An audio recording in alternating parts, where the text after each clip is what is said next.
Ahoy! Today we're testing a variety of different mechanics for Charybdis just to find out how she generally works, how she generally interacts with things, and get a general picture of the god. The first thing we're going to start with is Death Toll, because she does have reduced damage effects on items, but I don't think this applies for Death Toll, since essentially that's not really a damage effect, it's a healing effect. So we'll find out how that works. So according to Death Toll scaling, it should heal us for 10 health now. And we'll find out how much it actually does. Yep, that's working. And every hit here on the third projectile heals us for 10 health. So Death Toll should be an extremely strong item for Charybdis, since you can triple proc it on the third basic attack. If you use here 1, which goes through the wave, you'll actually get a massive amount of healing as well. Also fantastic for Death Toll, even though the healing should be higher from the triple projectile, which doesn't get a reduced value. With Death Toll, you would get the 50% reduction applied here if you're using the 1. When it comes to Mannequin Scepter, the reduction is pretty severe.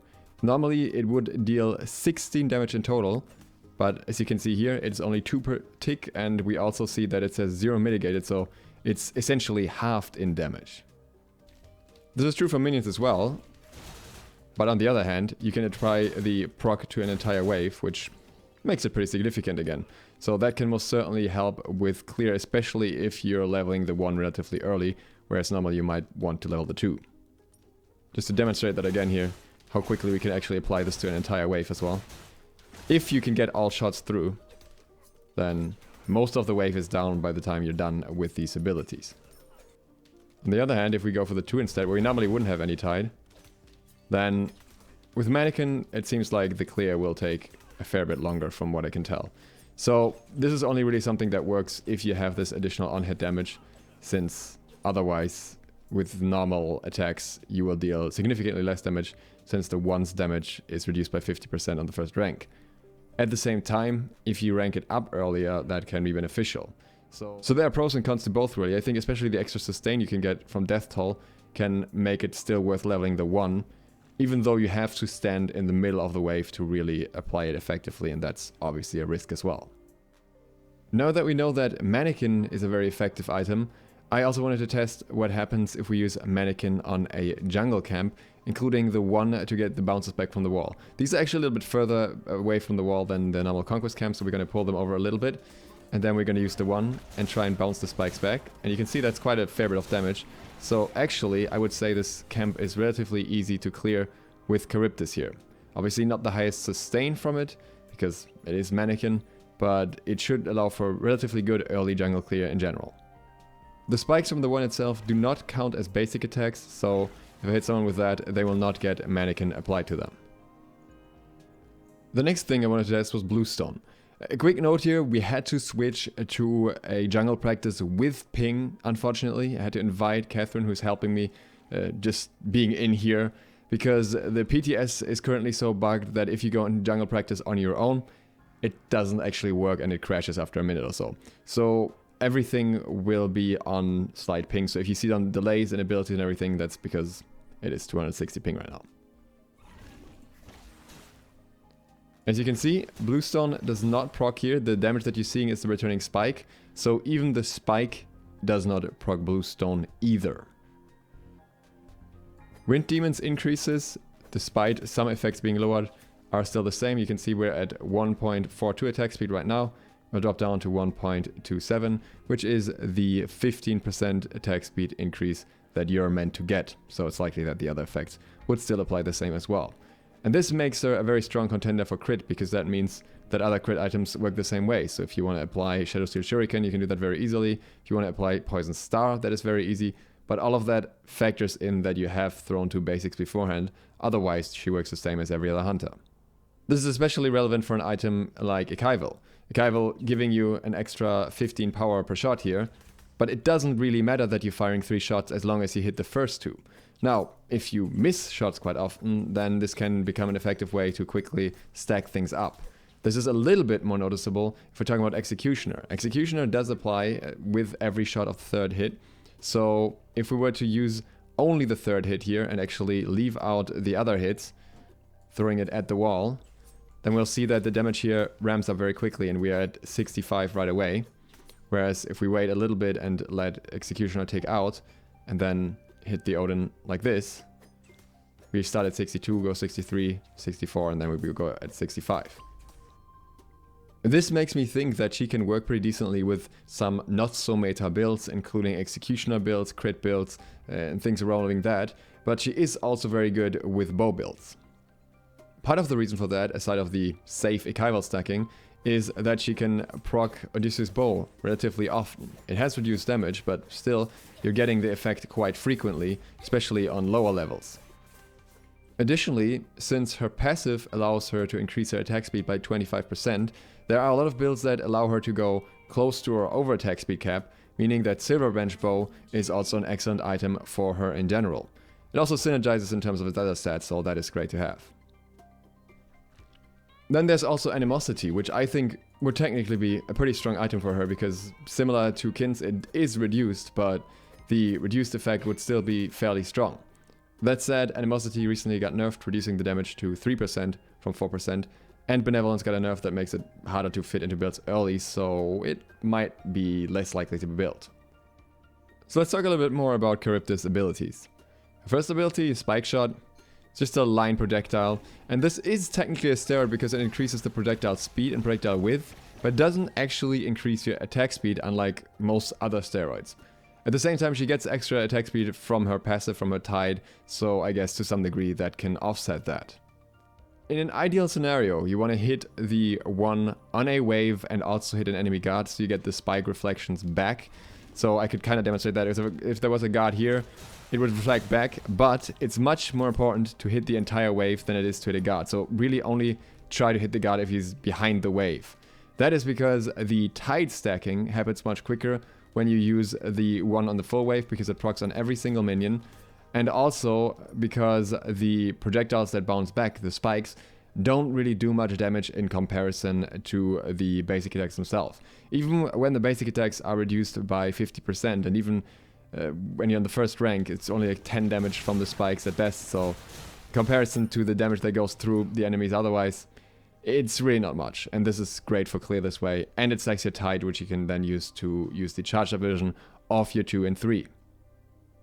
The benefit of getting the Splinter effect as well, if you look here, is that the Splinter also provides you with the same amount of additional Tide as the basic attacks do.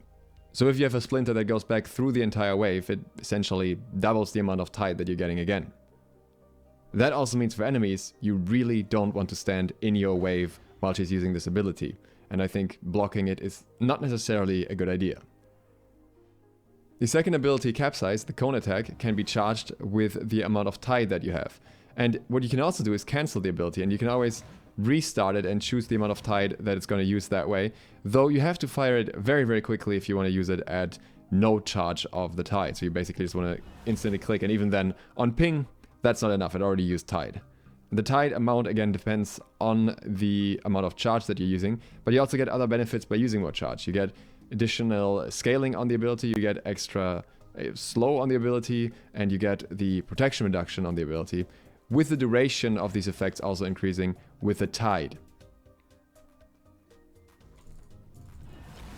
Now you can see here, I just try to shoot it out instantly to just not use the Tide, and it's just not happening while I'm on ping at all. That's how quick you have to be. So I'm assuming it might not even be possible in the first place. On the other hand, the fully charged one is very easy to achieve. It doesn't really take that long, and that is kind of necessary because it's an ADC. The debuff, however, that you apply with this scales down. You won't have 40% penetration for 4 seconds, but rather you'll have it for a split seconds, and then the scaling starts to go down already. So by the 4th second, it's probably just 10%. I'm not sure if we can demonstrate that here, but yeah, we kind of can. You can see how the damage already lowers there, and then at this point we're probably at 0 pen again. So it's a very, very temporary protection reduction. This time frame could be used to stack an Executioner on the other hand and kind of just balance it out that way.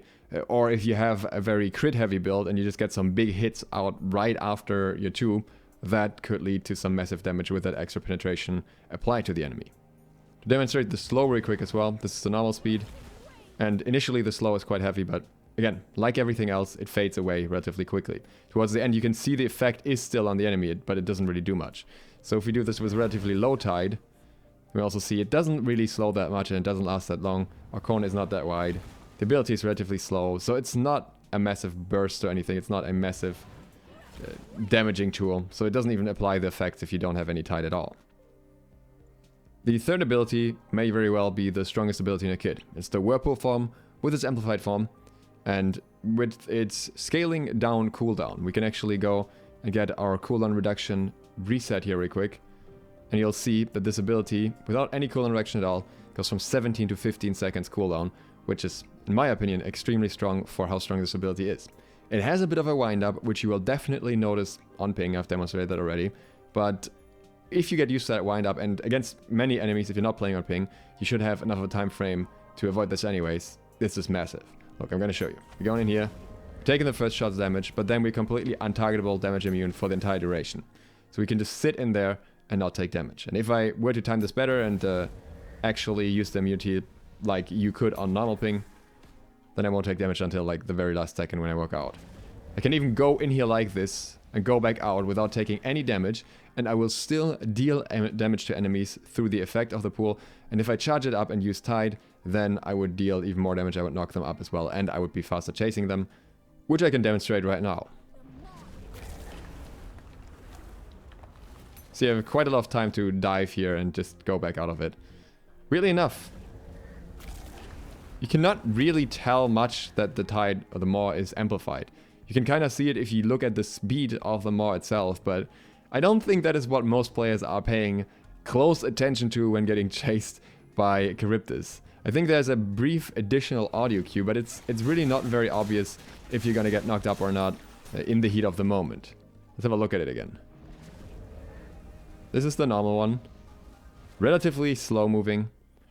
And then if you see it moving fast and making this crunching sound, then you know this is gonna knock up, this is gonna deal more damage. This is scarier. For Charybdis users, it's worth pointing out that if you're planning to use the charge version, you want to use it at the start of the ability. It is not as long as it may initially sound, and if you use it at the end of the ability, you won't benefit from the movement speed very much. You'll still get the knock up, but that's about it. And I'll show you that. So if I amplify it now, right at the end, it's really not that long, and it's just a very brief knock up. The CC from this knock up is nice, but it's not massive by any means, especially if the enemy is not moving in a specific direction. Not all too much is happening from it. Can demonstrate that here. It's very short. It sets you up for like 1 or 2 basics depending on your attack speed, but it's not gonna majorly disrupt the enemy depending on what they are doing in that moment. At the same time, it's in a very wide area, which can obviously help. So between Capsize and Whirlpool form, she has very decent CC, technically, with a strong slow and a knock-up, but it's very conditional, and if you really want to get use of it, you have to have your tide stacked, so you have to use your 1 beforehand on a wave, ideally, to get that stacked, or have to hit a few basics on other targets first. That said, her 3 makes her escape potential absolutely insane. When it comes to the ultimate, the Maw Hungers, in many ways it is just like a Scylla ult, but the targeting is very, very different. So we have this pushback mechanic where we can hit them at the end of it, or you can hit them directly at the front.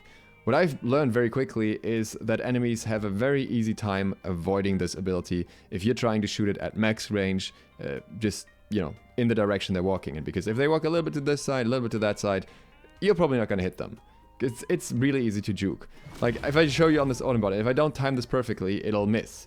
So, if I throw it out here, he can just walk away and he will go unscathed. That's how easy it is to miss, because the initial part is not really wide. The pushback part, the grab part is not really wide.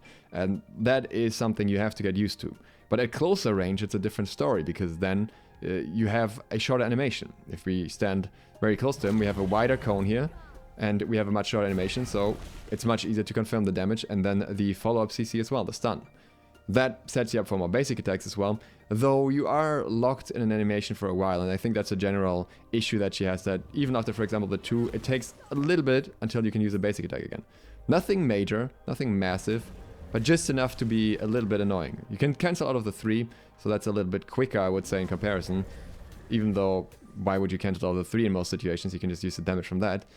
But generally speaking, she has a little bit of delay after other abilities. You can switch into the 1 relatively quickly, relatively fluid, but even there I think there might be a tiny amount of delay, though I'm not sure if this is from ping maybe. There's no attack cancel in it at the same time though, so you're kind of just going for the next basic attack after. It just goes back to your normal chain, as you can see here. There's no instant cancel like some other gods have.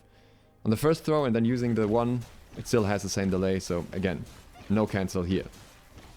And I think that highlights a relatively big problem that you may run into with her that Wolfie pointed out on Twitter. That is that 3 of her abilities are channeled and allow you to not use basic attacks. The 2 is channeled, you can't use basics until you fired it, and it takes a while to fire as well. The 3 is channeled as an escape, so it makes sense that you're not using basic attacks while doing it, but the damage from the 3 itself, again, not that massive. The ultimate, channeled, and you can't use basics until you fired it. It's a nice CC immunity, it's nice mobility, and she has 2 strong mobility abilities, so that is worth keeping in mind. But for the sake of basic attack, and for the purpose of basic attacking, none of these is particularly great by itself. The only one that helps your basic attacks is your 1. And again, this is relatively conditional. This is not an attack cancel. This does not give you extra attack speed like most other hunters get, most basic attack focused hunters. But it only gives you width and a faster projectile. Makes stuff very easy to hit, which can be very beneficial. But it's not the same as having more DPS through it, which is unusual for an attack speed focused hunter. And I would still classify her as an attack speed focused hunter because her ability damage in itself isn't that big. The ultimate, in my opinion, too unreliable to focus on that primarily for ability damage. The 3 also relatively low scaling on purpose because it is meant more as an escape. And the 2 has a bit of a wind up. It does good damage, but that alone is not going to carry your damage. The splinter damage from the 1 is also not really reliable. It's nice when you get it, but it's not something you should bank on. And the self damage or the normal damage is just your normal basic attack damage. And to drive this point home a little bit further, this would be a full damage build on her, on Charybdis. Just trying to go through the damage numbers here and just trying to get enough ability damage off. It's not that much until we pull out the ultimate. And even that was a beautiful demonstration right there. Can be avoided in many ways. Like, for example, go and use immunity here from his 3. Avoided him getting pulled, so he only got hit by the initial part of it and did not actually get pushed back into the second part. Likewise, you can use beads to avoid that, or many other immunities that'll not let you get grabbed in the first place. So unless you're in the back part, the cone part that stuns you already, it may not hit you at all. If we hit him with the ultimate directly, it is obviously big damage. That is how it's meant to work, but by itself, her ability damage isn't that great. As long as you can't fully rely on the ultimate, which I don't think you should, because it is very, very easy to avoid. Beats avoids it, Aegis avoids it, and many other immunities can help counter it as well. Just to demonstrate that one more time, he's going to use his charge, and I can shoot through him. I do that little bit of damage of the pushback part, but I don't actually do much to him, because he's not going to be affected by the rest. Charybdis also has a very interesting power curve, since it takes her a few levels to really come online with her clear and everything. Now, I think this may be intended, and I think you can still kind of offset a little bit of that if you, for example, go Death Toll, because you can just sustain through the early game, but it does feel a little bit unusual. At the moment, as much as I know I am biased in that regard, I am thinking that she might almost be a better jungler than she may be a duo lane hunter. I say I'm biased because I like to put every god into jungle, but I actually wasn't thinking of putting her to jungle. Typically, I don't play carries in jungle. I don't like that. I don't like Apollo jungle either. But in her case, a lot of things go in her favor when you put her in the jungle. Especially Manikin works extremely well in the jungle with her, and that is something that can offset her early issues. Her 1 works better in the jungle where you can bounce it back from the walls, so she can clear much better there, and she can therefore level her 1 on level 1 without any issues, whereas if you're looking towards building her for duo, you might have to level the 2 first for early clear. And she can stand in the wave, so to speak, more unpunished, because no one else is gonna bother her when she's standing in the jungle. So I don't really know what to make of that, because I don't think she was meant to be a jungler. But at the moment I feel like maybe that is her calling. Like, to me, this clear looks too good to not just try it at least. It's a very good clear on the entire jungle camp here, and then you throw a few basics on the last one and you get your buff, and you should be able to clear other camps with similar swiftness, and the cooldown of the 1 isn't too terrible either with 14 seconds, and then the Capsize cooldown can also help. And just leveling the 1 and then being able to level the 3 for more escape potential, I think might be interesting, because that cooldown being reduced is just massive because the Whirlpool form is such a strong ability. In Duo, on the other hand, I would likely level the 2 first, at least to some degree, and then go into the 1, excluding maybe if you're going Death Toll and you're just kind of brute forcing it. But the problem with both of these abilities really is that you have to stand very much in the wave to even clear with them, whereas some other hunters don't have to position themselves that dangerously. By the way, just in case you're wondering, Gilded Arrow is working as intended. The individual shots here for the last hit are all reduced separately, so it's not like you get a massive boost on the triple hit by building the basic attack damage from Gilded Arrow. First, we quickly need to demonstrate how much damage Thunder does against an opponent bot if you're not Charybdis. 168. With Charybdis, the damage is still the same. It's actually unchanged for Thunder specifically. And that's all I have in terms of mechanics casting for Charybdis so far. I think she's an interesting goddess. I can't really tell where she'll end up. She has a few perks and a few significant downsides that are going to be very challenging to weigh against each other. I think especially the 3 will be extremely strong and might need some nerfs, but maybe other parts of her kit may need some boosts in order for her to be able to function more as a basic attacking hunter in the first place. Maybe that won't be necessary after all. And I would imagine that Death Toll might potentially get a scaling reduction. I could imagine that this effect here might also apply to less healing along with less damage, because that seems very, very strong to me at the moment. With that, thank you guys so much for watching. I hope you enjoyed this. If you're new to the channel, please sub button and ring the bell. And other than that, I hope to see you for the next one soon. SLOTH out. Oh, and as usual, there's probably going to be another New World video later today.